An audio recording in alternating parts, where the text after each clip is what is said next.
નમસ્કાર વિદ્યાર્થી મિત્રો, સ્વાગત છે તમારું આજના એક નવા વિડીયોમાં। જે વિદ્યાર્થી મિત્રો સરકારી નોકરીની તૈયારી કરી રહ્યા છે એમના માટે આ વિડીયો બહુ જ ખાસ થવાનો છે, કેમ કે અત્યારે જે છે બહુ જ બધી ભરતીઓ જે છે એ સરકારી નોકરીની અંદર ચાલુ છે। તો આજે આપણે વિડીયોમાં જે છે 5થી વધારે સરકારી નોકરી જેના ફોર્મ અત્યારે ભરવાના ચાલુ છે એના વિશે વાત કરવાના છીએ। તો વિડીયોમાં લાસ્ટ સુધી જરૂરથી બન્યા રહો, જેથી તમને આ 5 જોબ જે છે એનો લાભ મળી શકે। તો શરૂ કરીએ આજનો આ વિડીયો। શું તમે સરકારી નોકરી મેળવવા માગો છો? તો આ વિડીયો એમના માટે છે જે સરકારી નોકરી મેળવવા માગી રહ્યા છે। મે મહિનાને તમામ સરકારી નોકરીની ભરતી જે છે એના વિશે આજે આપણે વિડીયોમાં વાત કરવાના છે। કાયમી સરકારી નોકરીની ભરતી જે થઈ રહી છે, ફોર્મ ભરવાના જે છે અત્યારે ચાલુ છે। તો હવે આપણે એની ડિટેલમાં જોઈએ કે તમારે કઈ કઈ જોબ માટે જે છે અત્યારે ફોર્મ ફિલ કરવાના ચાલુ છે। સરકારી નોકરી મેળવવા માગો છો તો મે મહિનામાં આવેલી આ તક ચૂકવા જેવી નથી। મે મહિનાની અંદર બહુ બધી ભરતી થવા જઈ રહી છે, તો એના વિશે આપણે વાત કરી લઈએ। ભારતીય સેનામાં જોડાવાનો ટેકનિકલ ગ્રેજ્યુએટ કોર્સ TGC 141, એન્જિનિયરિંગનો અભ્યાસ કર્યો હોય અને ભારતીય સેનામાં જોડાવા માંગતા હોય તેવા ઉમેદવારો માટે ટેકનિકલ ગ્રેજ્યુએટ પ્રોગ્રામ એક સારો વિકલ્પ સાબિત થાય તેમ છે। આ કોર્સ હેઠળ પસંદગી પામેલ યુવકોને ઇન્ડિયન મિલિટરી અને એકેડેમિક ખાતે ટ્રેનિંગ માટે મોકલવામાં આવે છે, જેમાં સફળ થાય બાદ ભારતીય સેનામાં લેફ્ટનન્ટ તરીકે જોડાઈ શકે છે। મૂળભૂત રીતે ભારતીય સેનાના ટેકનિકલ કાર્યો માટેના આ ભરતી 29 એપ્રિલથી શરૂ થઈ ગઈ છે અને 29 મે સુધી તેના ફોર્મ સ્વીકારવામાં આવશે। તો આની ભરતી ઓલરેડી ચાલુ થઈ ગઈ છે અને લાસ્ટ તારીખ જે છે એ 29 મે છે, તો તમારે આના પહેલાં અંદર અરજી કરવાની રહે છે। અરજી કરવા માગતા ઉમેદવારોની ઉંમર ઓછામાં ઓછી 20 અને વધુમાં વધુ 27 હોવી જરૂરી છે, સાથે જે તે અપરિણિત હોવા જોઈએ। આ કોર્સનું ફોર્મ ભરવા માટે કોઈ ફી રાખવામાં આવી નથી, ફી 0 છે। આની અંદર તમે આ ફોર્મ જે છે એ વિનામૂલ્યે ભરી શકો છો। ત્યારબાદ જે બીજી જોબ જે છે union bank of India assistant મેનેજરની ભરતી જે છે થવા જઈ રહી છે। યુનિયન બેંક ઓફ ઇન્ડિયા તરફથી 500 ખાલી જગ્યાઓ માટે ખાસ ભરતી જાહેર કરવામાં આવી છે। બેંકમાં કામ કરવા માંગતા ગ્રેજ્યુએટ ઉમેદવારો માટે આ એક સુવર્ણ તક સાબિત થઈ શકે છે।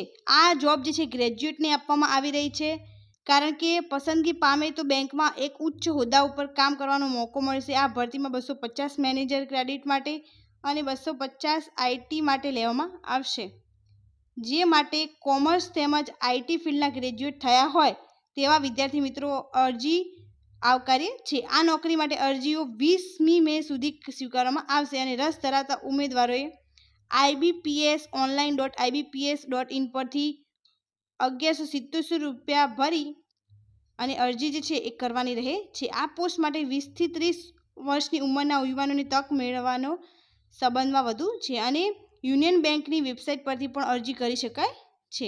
તો તમે આની અરજી ibpsonline.ibps.in પર જઈને કરી શકો છો। ત્યારબાદ ગતિશક્તિ વિશ્વવિદ્યાલય સુપ્રિન્ટેન્ડન્ટ પોસ્ટ ભરતી પર પણ ભરતી થવા જઈ રહી છે। વડોદરા સ્થિત ગતિશક્તિ વિશ્વવિદ્યાલય તરફથી સુપ્રિન્ટેન્ડન્ટની પોસ્ટ માટે ભરતી જાહેર કરી છે। સરકારી યુનિવર્સિટીમાં અભ્યાસલક્ષી કામ કરવા માંગતા ઉમેદવારો માટે આ એક રસપ્રદ મોકો છે। શૈક્ષણિક ક્ષેત્રે કારકિર્દી બનાવવા માંગતા ગ્રેજ્યુએટ ઉમેદવારો માટે આ એક સારી તક સાબિત થઈ શકે છે, જે માટે ગતિશક્તિ વિશ્વવિદ્યાલયની વેબસાઇટ પરથી જ અરજી કરવાની રહેશે।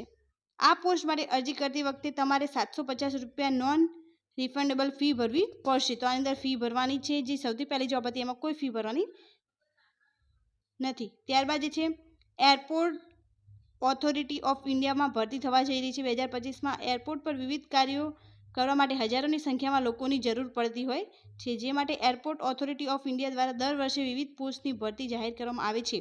આ વર્ષે પણ એરપોર્ટ ઓથોરિટી ઓફ ઇન્ડિયાએ જુનિયર એક્ઝિક્યુટિવના પદ માટે અરજી મંગાવી છે। આ હોદ્દા માટે પસંદગી પામેલ ઉમેદવારોને શરૂઆતથી જ સારો પગાર મળી શકે તેમ છે, માટે જેમને એરપોર્ટ પર કામ કરવાના અભરખા હોય તેમને આ તક જતી કરવી જેવી નથી। ગ્રેજ્યુએટ થયેલા હોય અને તેમની ઉંમર 27 વર્ષ કરતાં ઓછી હોય તેવા ઉમેદવારો આ જગ્યા માટે જે છે પ્રાધાન્ય આપવામાં આવશે। રસ ધરાવતા વ્યક્તિએ એરપોર્ટ ઓથોરિટી ઓફ ઇન્ડિયાની વેબસાઇટ પર જઈને 24મી મે પહેલાં અરજી કરવાની રહે છે। તો તમે જોઈ શકો છો બહુ બધી જે છે ગવર્મેન્ટની અંદર અત્યારે ભરતી ચાલી રહી છે। ત્યારબાદ જે છે ગુજરાત ગૌણ સેવા પસંદગી મંડળ તરફથી વિવિધ જગ્યાઓ માટે ભરતી થવા જઈ રહી છે। ગુજરાત ગૌણ સેવા પસંદગી મંડળ દ્વારા બહાર પાડેલા નોટિફિકેશન પ્રમાણે રાજ્યમાં હાલ મહેસૂલી તલાટી વર્ગ 3ની લગભગ 2300 જગ્યાઓ ખાલી પડી છે, જે માટે ટૂંક સમયમાં અરજીઓ સ્વીકારવાનું શરૂ થવાનું છે। હાલ જો કે સરકાર તરફથી આ ભરતી માટે વિગતવાર જાહેરાત, પરીક્ષાનો કાર્યક્રમ, કેટેગરી મુજબ ભરવાપાત્ર જગ્યાની વિગતો, ઓનલાઈન અરજી કરવાની તારીખ અંગે કોઈ ચોખવટ કરવામાં આવી નથી, પરંતુ જે છે ટૂંક જ સમયમાં આની ચોખવટ કરી દેવામાં આવશે। ત્યારબાદ જે છે બિહારમાં સ્ટાફ નર્સની ભરતી જે છે થવા જઈ રહી છે. બિહારમાં હાલમાં જ લગભગ 11,000 સ્ટાફ નર્સની જગ્યાઓ માટે ભરતીની જાહેરાત કરવામાં આવી છે.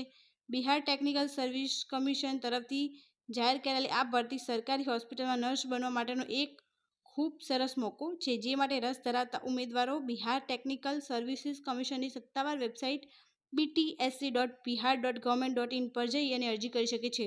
તો તમે અહીંયા જોઈ શકો છો સ્ટાફ નર્સની ભરતી. ત્યારબાદ જે છે ગુજરાત ગૌણ સેવા પસંદગી મંડળથી વિવિધ ભરતી એટલે કે 2300 મહેસૂલી તલાટીની ભરતી એરપોર્ટ ઓથોરિટી દ્વારા ભરતી કરવામાં આવી રહી છે.